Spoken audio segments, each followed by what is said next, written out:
Charlotte's Web by E.B. White. Chapter 1. Before Breakfast. "Where's Papa going with that axe?" said Fern to her mother as they were setting the table for breakfast. "Out to the hoghouse," replied Mrs. Arable. "Some pigs were born last night." "I don't see why he needs an axe," continued Fern, who was only 8. "Well," said her mother, "one of the pig is a runt. It's very small and weak, and it will never amount to anything, so your father has decided to do away with it." "To do away with it?" shrieked Fern. "You mean kill it? Just because it's smaller than the others?" Mrs. Arable put a pitcher of cream on the table. "Don't yell, Fern," she said. "Your father is right. The pig would probably die anyway." Fern pushed a chair out of the way and ran outdoors. The grass was wet and the earth smelled of springtime. Fern's sneakers were sopping by the time she caught up with her father.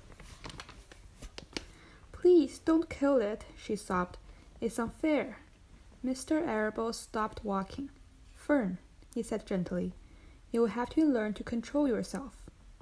"Control myself?" yelled Fern. "This is a matter of life and death, and you talk about controlling yourself." Tears ran down her cheeks and she took hold of the axe and tried to pull it out of her father's hand. "Fern," said Mr. Arable, "I know more about raising a litter of pigs than you do. A weakling makes trouble. Now run along." "But it's unfair," cried Fern. "The pig couldn't help being born small, could it? If I had been very small at birth, would you have killed me?" Mr. Arable smiled. "Certainly not," he said, looking down at his daughter with love. "But this is different. A little girl is one thing. A little runty pig is another." "I see no difference," replied Fern, still hanging to the axe. "This is the most terrible case of injustice I ever heard of." A queer look came over John Arable's face. He seemed almost ready to cry himself. "All right," he said. You go back to the house and I will bring the runt when I come in. I will let you start it on a bottle, like a baby. Then you'll see what trouble a pig can be." When Mr. Arable returned to the house half an hour later, he carried a carton under his arm. Fern was upstairs changing her sneakers. The kitchen table was set for breakfast, and the room smelled of coffee, bacon, damp plaster, and wood smoke from the stove. "Put it on her chair," said Mrs. Arable. Mr. Arable set the carton down on Fern's place. Then he walked to the sink and washed his hands and dried them on a roller towel. Fern came slowly down the stairs. Her eyes were red from crying. As she approached her chair, the carton wobbled, and there was a scratching noise. Fern looked at her father. Then she lifted the lid off the carton. There, inside, looking up at her, was the newborn pig. It was a white one. The morning light shone through its ears, turning them pink. "He's yours," said Mr. Arable, "saved from an untimely death, and may the good Lord forgive me for this foolishness." Fern couldn't take her eyes off the tiny pig. "Oh," she whispered. "Oh, look at him. She's absolutely perfect." She closed the carton carefully. First she kissed her father, then she kissed her mother, then she opened the lid again, lifted the pig out, and held it against her cheek. At this moment her brother Avery came into the room. Avery was 10.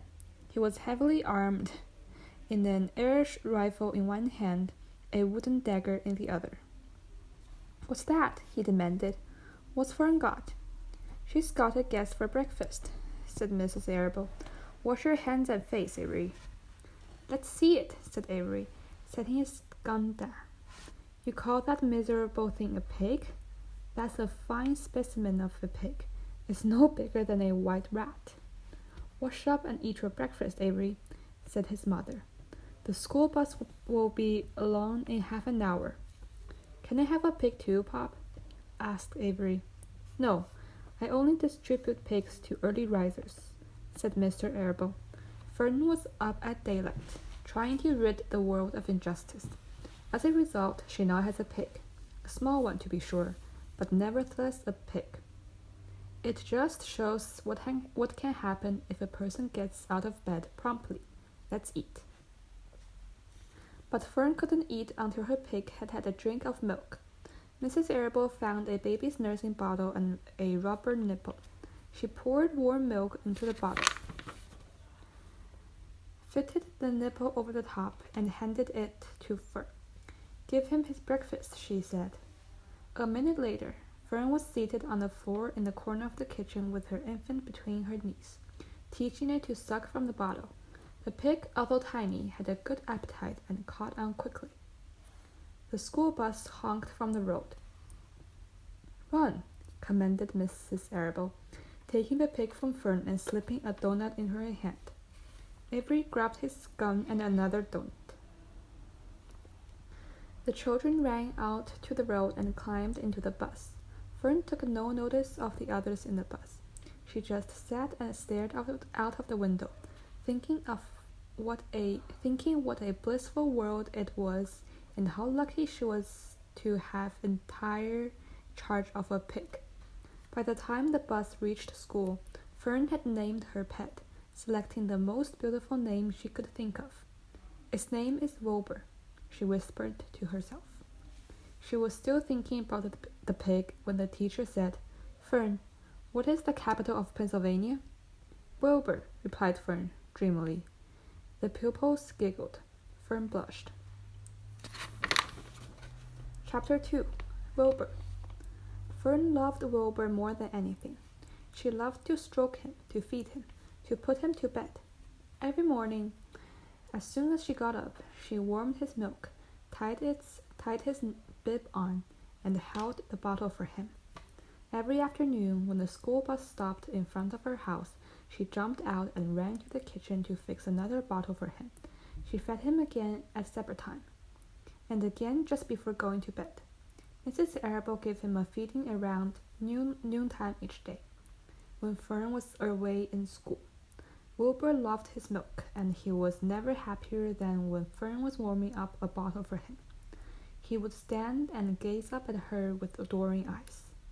For the first few days of his life, Wilbur was allowed to live in a box near the stove in the kitchen. Then, when Mrs. Arable complained, she was moved to a bigger box in the wood shed. At 2 weeks of age, he was moved outdoors. It was apple blossom time, and the days were getting warmer. Mr. Arable fixed a small yard especially for Wilbur under an apple tree, and gave him a large wooden box full of straw, with a doorway cut in it so he could walk in and out as he pleased. Won't he be cold at night? Asked Fern. No, said her father. You watch and see what he does. Carrying a bottle of milk, Fern sat down under the apple tree inside the yard. Wilbur ran to her and she held the bottle for him while he sucked. When he had finished the last drop, he grunted and walked sleepily into the box. Fern peered through the door. Wilbur was poking the straw with his snout. In a short time he had dug a tunnel in the straw.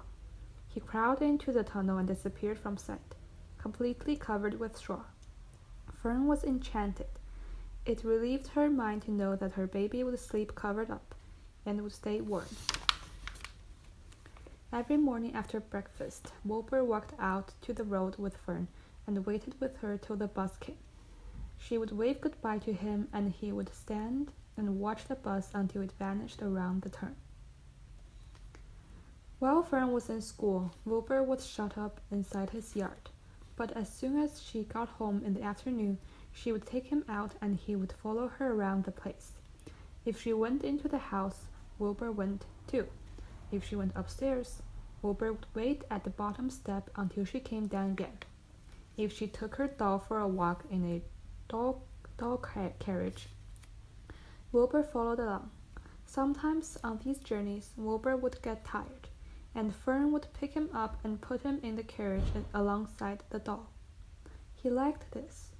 and if he was very tired, he would close his eyes and go to sleep under the dog's blanket. He looked cute when his eyes were closed, because his lashes were so long. The dog would close her eyes too, and Fern would wheel the carriage very slowly and smoothly, so as not to wake her infants. One warm afternoon, Fern and Avery put on bathing suits and went down to the brook for a swim. Wilber tagged along at Fern's heels. When she waded into the brook, Wilber waded in with her. He found the water quite cold, too cold for his liking. So while the children swam and played and splashed water at each other, Wilber amused himself in the mud along the edge of the brook, where it was warm and moist and delightfully sticky and oozy. Every day was a happy day, and every night was peaceful. Wilber was what farmers call a spring pig, which simply means that he was born in springtime. When he was 5 weeks old, Mr. Arable said he was now big enough to sell, and would have to be sold. Fern broke down and wept, but her father was firm about it. Wilbur's appetite had increased. He was beginning to eat scraps of food in addition to milk. Mr. Arable was not willing to provide for him any longer. He had already sold Wilbur's 10 brothers and sisters. "He's got to go, Fern," he said. "You have had your fun raising a baby pig, but Wilbur's not a baby any longer, and he has got to be sold." "Call up the Zackermans," suggested Mr. Arable to Fern. Your Uncle Homer sometimes raised a pig, and if Wilbur goes there to live, you can walk down the road and visit him as often as you like." "How much money should I ask for him?" Fern wanted to know. "Well," said her father, "he's a runt. Tell your Uncle Homer you've got a pig you'll sell for $6, and see what he says." It was soon arranged. Fern phoned and got her Aunt Edith, and her Aunt Edith hollered for Uncle Homer. Uncle Homer came in from the barn and talked to Fern. When he heard that the price was only $6, he said he would buy the pig. Next day, Wilber was taken from his home under the apple tree and went to live in a manure pile in the cedar of Zackerman's barn.